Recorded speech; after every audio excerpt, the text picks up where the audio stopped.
Welcome to Storytime with Karen and Kevin. Today, I'll be reading from the subreddit r/FUKaren, where a Karen tries to pull a fast one on OP. Our story today was posted by Cassie Bones. Karen tries to claim money that isn't hers. So, today is payday. I work 2 jobs, tutor for a private company and substitute at a public school. So, after school today, I decided to treat myself to an ice cream cone from my local McDonald's.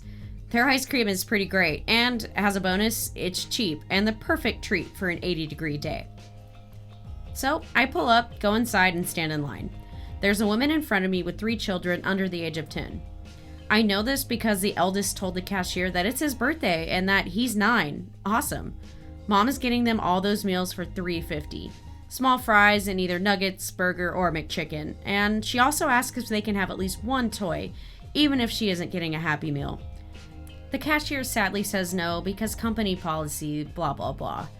Okay, Mom says. Kids don't argue. They're just happy to be there, and this McDonald's has a play place, so they're eyeing the jungle gym. Anyways, Mom buys 3 of those little meals and 3 drinks. She buys nothing for herself, and I'm wondering why, until her card gets declined. This purchase is definitely under $15, so she's bummed. I'm bummed. The kids are bummed. She changes 3 small drinks to 1 large one. Nope, declined. She starts to pull crumpled bills from her pockets. Some change falls, but I can see she still doesn't have enough. Like I said earlier, it's payday, and it's her kid's birthday, and I'm only getting ice cream. I pull a 20 from my pocket and lean down like I've just picked it up. I sit next to her and say, "Excuse me, I think you dropped this." She looks at me all confused because she knows she didn't have a 20 in her pocket. She starts to shake her head, but I insist. "I just saw you drop this," I tell her, nodding and placing it into her hand just a minute ago. I'm making prolonged eye contact with this woman, and finally she looks like she gets it. But before she can agree to take the money, another woman taps me on the shoulder and says, "I believe that's mine." Enter Karen. I turn to see this lady who is very thin and wearing some kind of designer brand I'm not familiar with. She has a small child in a death grip because he is trying with all of his tiny might to make a break for the play area, but she will not let him. She doesn't have the haircut, but her hair color doesn't look very natural, and it's in one of those super tight ponytails that looks like it's actively giving her a headache. I say, "Excuse me?" And she is like, "Yeah, I just dropped a 20 a minute ago. I think that's it." And I say, "No, sorry, I saw her," motioning to the mom of 3. "Drop it." No, I don't think so. I think that's mine." She uses her free hand and attempts to snatch it, but I give it to the cashier, who has that expression that she does not get paid enough for this kind of BS. But she places it on a register, safely away from Karen. "What the F did you do that for?" "Please watch your language, ma'am," I say. "There are small children here." I motion to Nice Mom's 3 kids, who are all just staring at Karen with confused expressions. Then to her spawn, who is actively trying to work his way out of his t-shirt to free himself from his mother's clutches.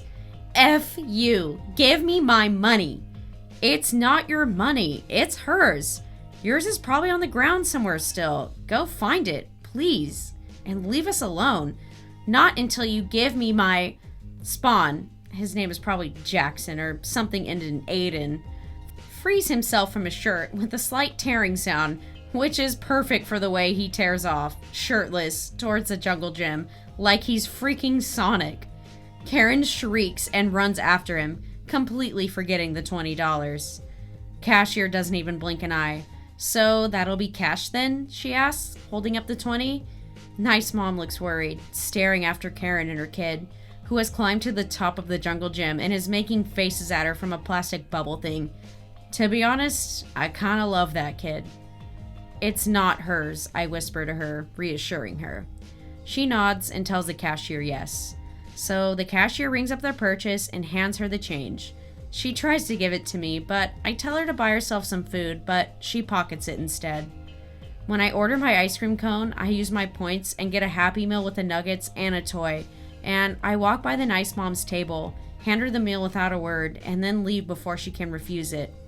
I could still hear Karen yelling at her son until the door shut behind me. I really hope she didn't give Nice Mom any grief before she was able to leave herself. Alright, down in the comments, someone said exactly what I was thinking, which is, wow, you have a McDonald's with a working ice cream machine. I mean, yeah, that was my first thought. But I will say, first of all, what a really nice act of kindness. And you didn't even like step up and be like, oh, I'll pay for you. You like just tried to make it subtle, like she dropped it. And it's like super sweet of you. And we definitely need more people like you in this world. But then it's always a bummer when you try to do something nice and someone has to come along to ruin it. Like, yeah, lady, if you had just dropped it, like, you don't think it would have been in the same spot? Or like, oh, Karens, I tell you, they're everywhere and everything, and they will not be stopped. Our next story was posted by Fun Independence 986. Karen yells at my mother, "You kidnapped these children." I was going to the dentist with my brother, sister, and mom. I look like my mom, who is Asian, while my brother and sister look more like my father, who is white. We get inside the dentist and everything is normal until Karen emerges. We are all sitting, and then when we hear "ahem" really loudly, we all turn to see Karen looking furious for no reason. My mother asks, "Is there something wrong?" in a soft voice. She yells really loudly that everyone can hear, "Miss, are you the mother of these children?" Everyone starts staring at this point. My mother, who is very sensitive, starts to tear up a little and says, ma'am, I don't know why you're so concerned about if my children are mine, but yes, they are mine. Why? Here's when it gets bad. She screamed, "I know you kidnapped these children because they are not the same race as you, so I'm going to call the cops." Luckily, the receptionist was good friends of my mom's and has met us and my father, and she spoke up saying, "Miss, I know them, and yes, it's her kids. I've met them." She replied, "No, you don't." At this point, one of the other receptionists starts saying that they'll call the cops if Karen doesn't stop or leaves. Karen replied, "No, I will call the cops to return these kids to their real parents." My brother and sister, "Miss, we are my mother's effing kids." She freezes. "What did you say to me?" They repeat it and she is enraged again. "What the F is wrong with you kids saying that to me?" At this point, the cops finally arrive and take her away for public disturbance. When will people learn to just mind their own business? I will never understand why people are so concerned. Like, you're at the dentist office, like, who kidnaps someone and takes them to the dentist? Like, that's like the least of your concerns, you know?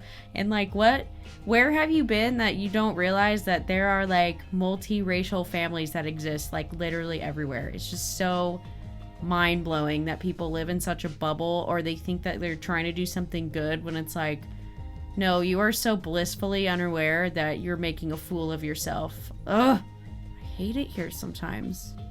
That's all for today. Thank you so much for listening. We really appreciate it. If you like what we do and you want to support us, please like this video and subscribe to our channel. You can also become a donor on Anchor FM. We'll see you next time. Bye.